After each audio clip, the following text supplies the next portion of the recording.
Philadelphia is better than that. That did happen.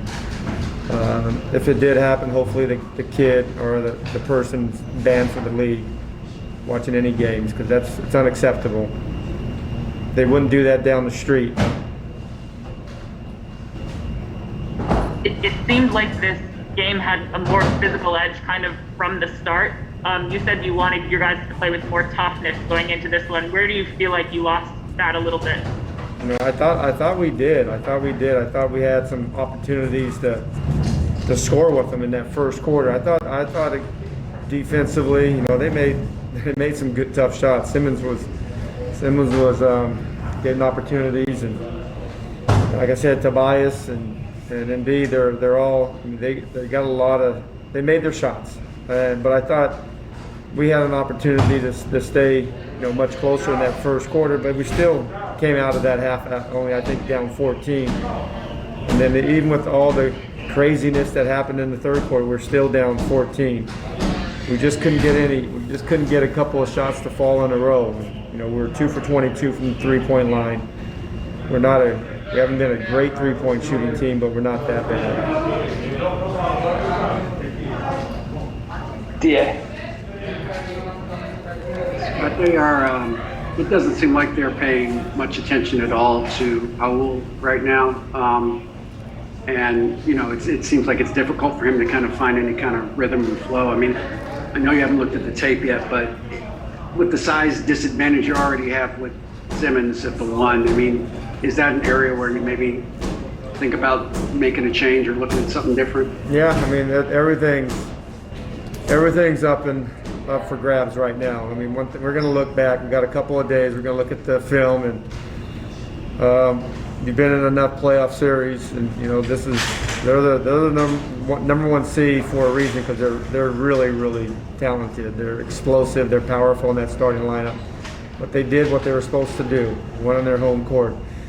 We got an opportunity to do that. All I told the guys is just when you've been in enough playoff series, they did what they did. Now it's our turn to do what we need to do. And all we have to do is focus on winning Game 3 and bring all of our energy and enthusiasm. Nothing's been easy for us this year, and to win a game and to win a series is not going to be easy. But everything's definitely going to be looked at. We got to find a better group on both ends of the floor.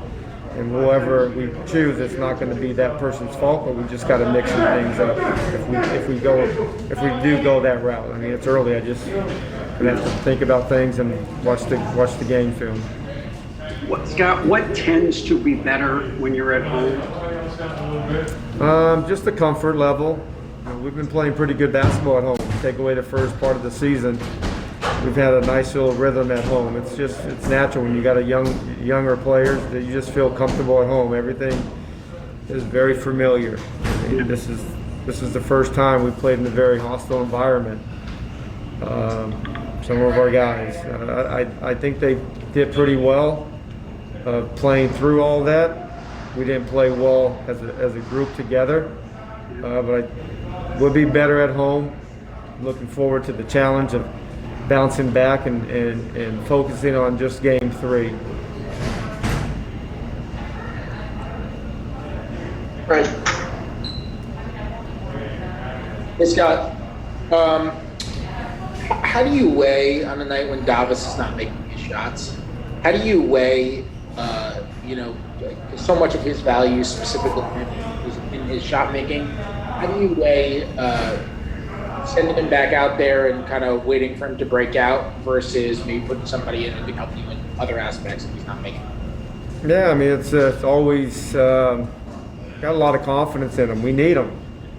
We need him to make shots. That's why I left him in there. I thought he was going to maybe knock one in.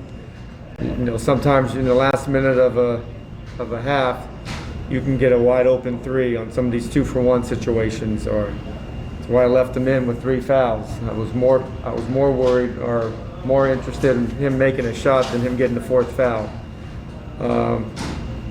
We need his shot making. Let's face it. We're a better team when he makes shots. I need to do a better job. Our guards, our playmakers need to do a better job, and he needs to do a better job. we need to find them more than 4 shots.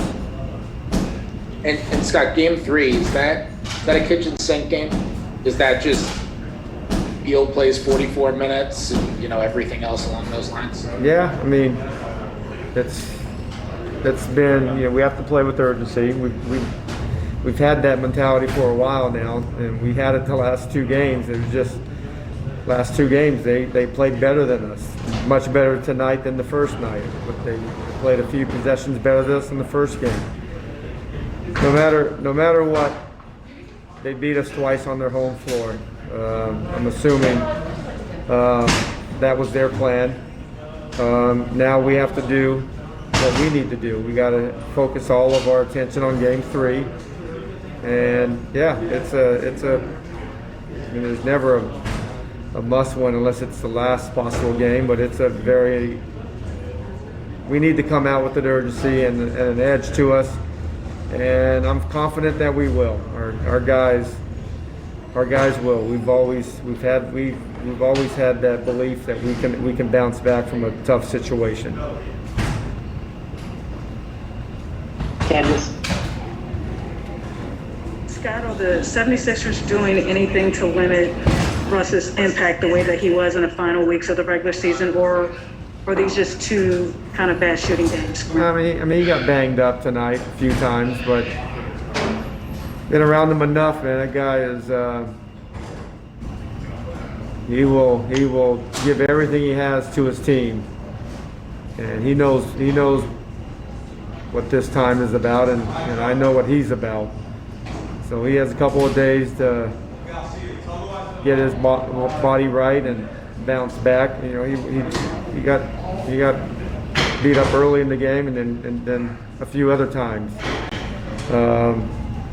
But I've seen him bounce back from some very not so good moments where you think that he might be out for a couple of weeks. But he's tough, and he's not happy that he wasn't able to finish the game. But he's a winning basketball player. He'll get his body right, and hopefully he'll be ready to play Saturday night. But like I said, I haven't talked to our medical, so I don't know really how that's going right now. Matt Turks. Hey Scott, what can you guys do to get their secondary position from guys that I can barely hear you. What was that? what can you guys do to get more scoring from guys that aren't Brad? Say it again. I'm sorry. This is a very interesting setup we have here. About secondary scoring, that guys. Yeah, no, we need everybody to chip in. We need everybody to chip in. We need our 3 bigs to chip in. We need Ish to chip in. We need everybody that comes in the game to get an opportunity. It's not just about, Brad. Brad has done a great job of putting us on his back a lot of times, and Russell has. But when we're really good, everybody's filling a part, being a part, contributing, and we haven't been able to find that yet. But we got another opportunity Saturday night. Brad is going to keep bringing his toughness to the team, and we're just focused on one game. I know it's a cliche, but it's important that we just all of our energy, all of our spirit, our competitive juices got to just focus on getting everybody thinking about one game, game 3. Olivia. Hi, Scott. What do you say? I mean, what's your message to these guys to just reset and stay positive after this road trip and get ready to be in front of their own and play at Capital One on Saturday? Yeah, you know what? Nobody wants to be down 0-2. It stinks. I don't sugarcoat anything with our guys. I say I feel bad. And looking at you guys right now, you feel bad, and I like that. That's why I love all the guys. They feel bad. They don't want to be down 0-2. They feel, maybe we could have gotten game 1. But now there's 14 teams wish they would, no, not all 14. I mean, all 14 wish they would be in this situation right now, being down 0-2, going on your home floor we got a chance to be in front of our home crowd. How exciting is that? It's what you play for. We're gonna get some juice from our crowd. They're gonna pump us up, and we're gonna be ready to play. And we got to play better. There's no question. We got to play better. A lot of things have to go better for us. We don't have to play perfect, but we got to play better. And we've done it many times this year, especially as of late. And now we get another opportunity. I mean, it's still you're playing playoff basketball, and it's fun, exciting. And my job is to figure out ways to, for us to get this game. But it's obviously an important one. Last question, Anil. Hey, Scott, you've been kind of saying all season that you've been hoping that you guys can get a hot stretch from three. That really hasn't been the case. 2 of 22 tonight. Do you think it's just missing shots entirely, or the 76ers doing something? What are you seeing? Well, they blocked a bunch of our jump shots. That hasn't happened. Their length and ability to contest shots, it bothered us at times. We haven't been great, but we haven't been a 9% three-point shooting team. We're due. Got to step up, be ready to take those shots. And I thought we had opportunities to continue to drive and kick. We had some good sets and some good moments on the offensive end. But we struggle from the free throw line. We struggle from the 3-point line. And that's tough to overcome on the road. But we got a chance to bounce back Saturday night, and that's what it's all about with our group. And we're just going to focus on one game. Appreciate it, guys.